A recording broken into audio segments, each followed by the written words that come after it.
तुम्हें चाहने लगा हमेशा।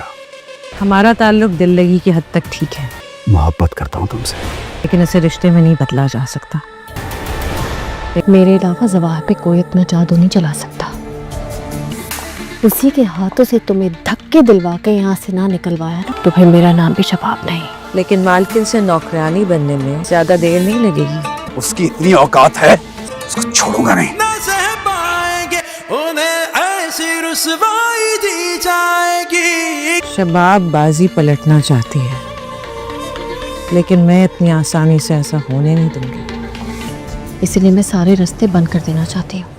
तो दोस्तों ड्रामा सीरियल डाइन की नेक्स्ट एपिसोड बहुत ही ज़्यादा मज़ेदार होने वाली है, क्योंकि आप लोगों को देखने को मिलेगा आमिर जो कि मीशा की मोहब्बत में बिल्कुल पागल हो गया। अब ये मीशा की एक ऐसी चाल है जिसमें वो फंसने वाला है, जिसका अंदाजा आमिर को दूर दूर तक नहीं है। मीशा जो कि पहले तो सबको खत्म करने का इरादा रखती थी, लेकिन अब उसने अपना प्लान चेंज कर लिया और उसने फैसला किया है कि इन सबको मारने की बजाय जेल की सलाखों के पीछे पहुँचाएगी। मीशा ने आमिर को अपनी मोहब्बत के जाल में फंसाकर एक बहुत बड़ी गेम खेलने का फैसला कर लिया और आमिर को इस बात की कोई खबर नहीं है। इसके बाद दोस्तों आप लोगों को ये भी देखने को मिलने वाला है कि मीशा एक बहुत बड़ी प्लानिंग करती है। वो जवार शाह से कहती है कि वो अपने घर वापस जा रही है, क्योंकि उसकी वजह से उसका घर बर्बाद हो रहा है। शबाब बार बार आप पर शक करती है और मैं नहीं चाहती कि मेरी वजह से आपके रिश्ते में कोई भी मुसीबत आए। अब जवार शाह मीशा को जाने नहीं देता, मगर मीशा किसी की भी कोई बात नहीं सुनती और जबरदस्ती चली जाती है। इसके बाद जवार शाह गुस्से में आ जाता है और शबाब पर चीखने चिल्लाने लगता है और कहता है कि तुम्हारी वजह से वो घर छोड़कर गई है, मैं तुम्हें बिल्कुल बर्दाश्त नहीं कर सकता। मामला इतना बढ़ जाता है कि जवार शाह बिल आकर शबाब को छोड़ने का फैसला कर लेता है। तो साफ साफ उसे कह देता है कि मैं तुम्हें तलाक देने का फैसला कर चुका हूँ, क्योंकि अब हम दोनों का एक साथ रहना तो मुमकिन नहीं है और मैं मीशा से दूसरी शादी करना चाहता हूँ। ये सुनकर शबाब पर जैसे कयामत ही टूट पड़ती है और वो शदीद खौफजदा हो जाती है। उसकी तबीयत फौरन खराब हो जाती है, क्योंकि वो किसी सूरत जवार शाह से तलाक नहीं लेना चाहती। तो दोस्तों यहाँ पर आपको एक और चीज देखने को मिलती है कि मीशा एक नया तगड़ा प्लान बनाती है। वो सबसे पहले तो आमिर को फोन करती है और कहती है कि मुझे आपसे एक जरूरी बात करनी है, कि आप मेरे घर आ जाएंगे। इसके कुछ ही देर बाद वो जवार शाह को भी कॉल करती है और कहती है कि आप मेरे घर आ सकते हैं, बिजनेस के हवाले से आपसे एक बात करनी है बहुत अहम। दोस्तों यहाँ पर जवार शाह इस बात पे राजी हो जाता है और मीशा के घर आने की तैयारी करता है। उधर आमिर जैसे ही मीशा के घर पहुँचता है तो मीशा उससे बहुत ही खुशी खिलाफ की, बल्कि बहुत ही नरमी और हंसी खुशी उससे बात करना शुरू कर देती है। लेकिन जैसे ही जवार शाह मीशा के घर पहुँचता है तो मीशा फौरन अपना अंदाज ही बदल लेती है और वहाँ पे चीखने चिल्लाने लग जाती है, जैसे उसने उसकी इज्जत पे हाथ डालने की कोशिश की हो। ये मंजर देखकर जवार का तो दिमाग खराब हो जाता है और वो गुस्से में आकर आमिर को मारना पीटना शुरू कर देता है और फिर मौके पर ही वहाँ पर पुलिस बुलाकर आमिर को गिरफ्तार भी करवा देता है।